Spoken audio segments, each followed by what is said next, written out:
Muy bien, vamos con el doctor Elmer Huerta para hablar un poco acerca de los últimos acontecimientos relacionados con el coronavirus. Mi querido doctor, ¿qué tal? Buenos días. Mi querido profesor, muy buenos días también a todos nuestros oyentes.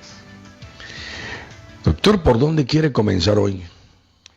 A ver, empecemos profesor con lo que es el estudio de las medicinas, cómo se están usando las medicinas, si se están descubriendo o no se están descubriendo medicinas y sobre todo profesor, con qué hay de esta famosa hidroxicloroquina que el presidente Trump ha puesto como si fuera la divina panacea.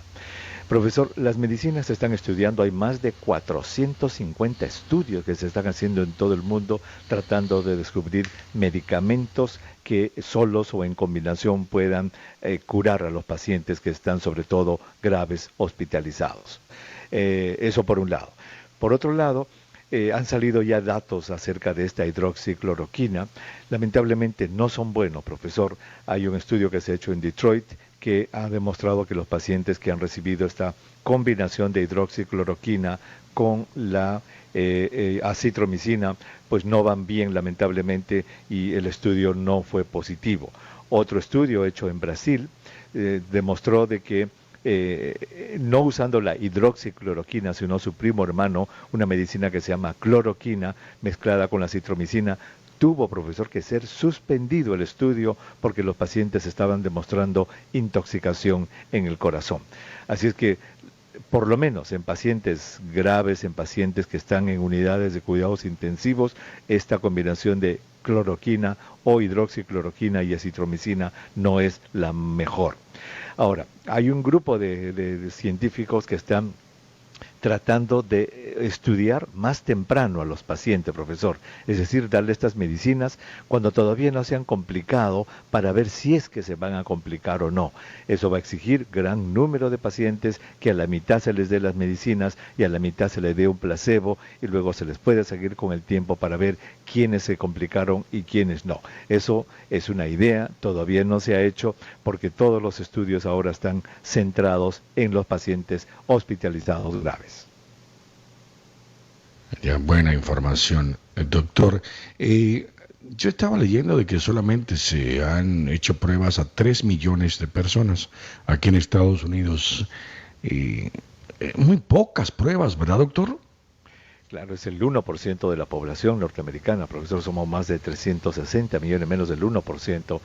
Deberían hacerse más, obviamente, pero no yo creo que el CDC ya lo ha diseñado y hacer pruebas específicas en ciertos lugares, en ciertas comunidades, que para que tener lo que se llama el mapeo de la enfermedad, en qué partes ya se está extendiendo, a qué partes está llegando, a qué partes no está llegando. Esos datos todavía no han sido dados a conocer.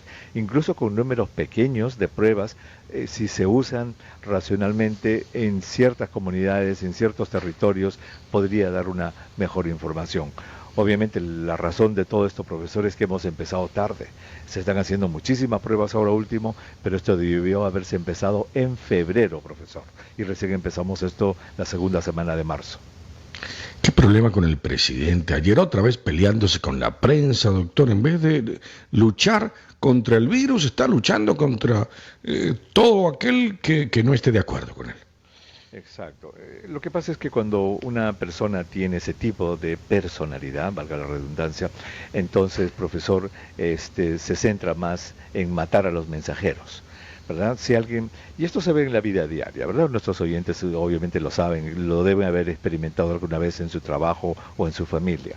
Cuando llega un momento de la discusión en que se está debatiendo un argumento, es decir, alguna cosa, pues que el número de muertos o la estrategia de algo, cuando se está debatiendo un argumento y una de las personas, profesor, ya no tiene argumentos para rebatir el argumento, entonces, ¿qué es lo que hace? Ataca al mensajero. Entonces, eso se ve mucho en las familias, en los trabajos. Dice, mire, yo Sí. quiero que me dé un aumento de sueldo y esto de aquí. ¿Y por qué? Porque mire el costo de vida, o lo que sea, profesor, el argumento, ¿no? Y la otra persona pone su contraargumento. Cuando ya la cosa se entrampa, entonces uno de ellos dice, pero además a ti, ¿por qué te voy a dar si tú eres un tal por cual? Pero yo qué tengo que ver, señor, yo estoy argumentando un aumento, o lo que sea. y ataca al mensajero. Y le dice que tú eres Sí, así, sí, tú eres sí. un tal por cual, y tú eres... Entonces ya la discusión se descarriló, y eso es lo que pasa con el presidente. Él, al no tener argumentos para debatir inteligentemente una discusión de salud pública y no dejar que sus especialistas hablen, ¿eh? No dejarlos que opinen, entonces él ataca a la prensa. Entonces una reportera de la CBS ayer le dice, señor, usted ha dicho que tiene poderes ilimitados, que la prensa, ¿quién le ha dicho eso? ¿Dónde está escrito? Entonces, mire, ese es un argumento. En vez de responder, mire, señorita, en tiempos de guerra, etcétera, etcétera, se podría arguir de que el presidente tiene... La mira y le dice, Enough, le dijo. no, Enough. no, pero antes de decirle enough, la insistía, le dice, además, usted es de una network que no tiene ni televidentes. Ustedes son una falla. O sea, mire, ¿qué tiene que ver la Sí, respuesta de un argumento atacando al network donde trabaja la periodista? Ese es el gran problema de este sí. presidente, profesor. Ese es ¿Qué enorme, situación esta? ¿Qué situación? enorme, Y profesor. entonces estamos hablando de reabrir el país. O sea, ¿cuándo es que vamos a comenzar a ver la luz realmente al final del túnel? ¿Cuándo vamos a regresar a la normalidad, entre comillas, doctor? Porque esto va a ser paulatinamente, me imagino. Esto no va a ser de golpe, ¿verdad? No, absolutamente, profesor. Esto, si se hace de manera inteligente para evitar los rebrotes, profesor, se tiene que hacer poco a poco y de una manera muy planificada. Por ejemplo, ya lo hemos dicho, espectáculos deportivos, espectáculos artísticos con muchísimas personas, ya no, grandes reuniones en lugares cerrados, ya no va a haber.